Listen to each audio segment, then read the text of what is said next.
नमस्कार प्रिय दर्शकों, हाजिर हूँ आज मैं लेकर आपके लिए जन्म कुंडली से पुत्र संतान योग का अभाव कि जन्म कुंडली में देखना कि व्यक्ति के जीवन में पुत्र संतान का अभाव किस कारण से होता है। आजकल ऐसा समय परिवेश चल रहा है, कुछ खान पान की परेशानी है, कुछ गोचर की परेशानी, जो कुंडली में ग्रह गोचर होते हैं, ग्रह स्थिति होती है, उनकी परेशानी, जिनकी वजह से जो दंपति हैं उनको पुत्र संतान का अभाव रहता है, जिसके लिए 4 सूत्र लेकर आज मैं हाजिर हूँ। तो जन्म कुंडली में पुत्र संतान का अभाव क्यों होता है, किस कारण होता है।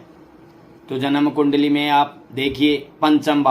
भाव आता है पुत्र संतान, संतान का भाव। तो संतान भाव से अपन इसका विचार कर सकते हैं कि भाई इन दंपति को पुत्र संतान किस कारण से नहीं हो रहा है, क्या परेशानी है और उसके लिए अपने को क्या उपाय करने चाहिए। तो पहला सूत्र है भाई पंचम भाव का स्वामी यदि मंगल से युक्त हो। भाई पंचम भाव का स्वामी है तो मंगल से युक्त हो और षष्ठम भाव के स्वामी के द्वारा दृष्ट हो, मतलब षष्ठम भाव का जो स्वामी है उसकी दृष्टि उस पर पड़े, तो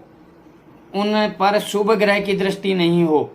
तो अपन कह सकते हैं कि शत्रु उत्पीड़न से संतान का अभाव है, पुत्र संतान का अभाव है, जिसे अपनी भाषा में अपन कह सकते हैं कि भाई कोख बंदी होने की वजह से इसकी कोख किसी ने बंधा रखी, इसलिए इसको पुत्र संतान नहीं हो रही है। अब जन्म कुंडली में दूसरा सूत्र क्या कहता है कि पंचम भाव गुरु यदि पंचम भावगत गुरु यदि पाप ग्रहों से दृष्ट हो और हो तो देवता के श्राप से। अब पंचम भाव का जो गुरु है वह पाप ग्रहों से दृष्ट हो तो देवता के श्राप से संतान में परेशानी हो। और षष्ठम भाव यदि छठे भाव के स्वामी से युक्त या दृष्ट हो, वही पंचम भाव का स्वामी छठे भाव से दृष्ट हो या युक्त हो, तो अपन कहते हैं कि ब्राह्मण के श्राप से कई बार ऐसा हो जाता है कि कई लोग ब्राह्मण का अपमान कर देते हैं, जिससे उसकी जो भाई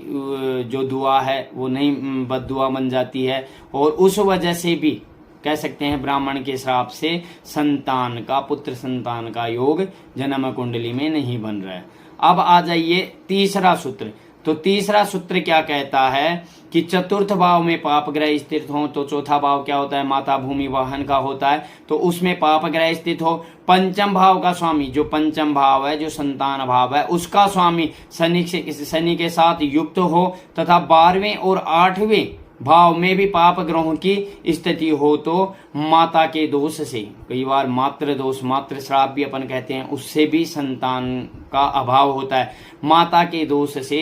पुत्र संतान का अभाव होता है। अब आ जाइए चौथा सूत्र क्या कहता है जन्म कुंडली में कि भाई संतान का अभाव, पुत्र संतान का अभाव क्यों है। तो चतुर्थ सूत्र क्या कहता है, यदि पंचम भाव राहु या केतु से युक्त या दृष्ट हो। भाई 5वां भाव है जो संतान का भाव है, राहु या केतु से युक्त हो या दृष्ट हो, या तो राहु या केतु में से कोई ग्रह वहां पंचम भाव में बैठा हो, या उन पर पंचम भाव पर दृष्टि पड़ रही हो और पंचम भाव निर्मल हो, जो 5वां भाव है उसका स्वामी वह निर्बल हो, तो पंचमेश निर्बल होता है, तो इसे अपन कह सकते हैं सर्प दोष के कारण जातक की संतति का विनाश हो रहा है। तो ये 4 सूत्र हैं वह जन्म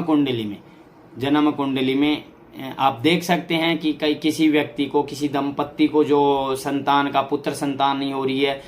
लड़कियां ज्यादा हो रही हैं, तो अपन उसको ये कह सकते हैं कि भाई इस वजह से, ये परेशानी होने की वजह से आपको संतान का अभाव है। इसमें अगर ऐसी कोई परेशानी है तो उसका उपाय करने से जातक को संतान प्राप्ति होती है, पुत्र संतान का योग बनता है। धन्यवाद।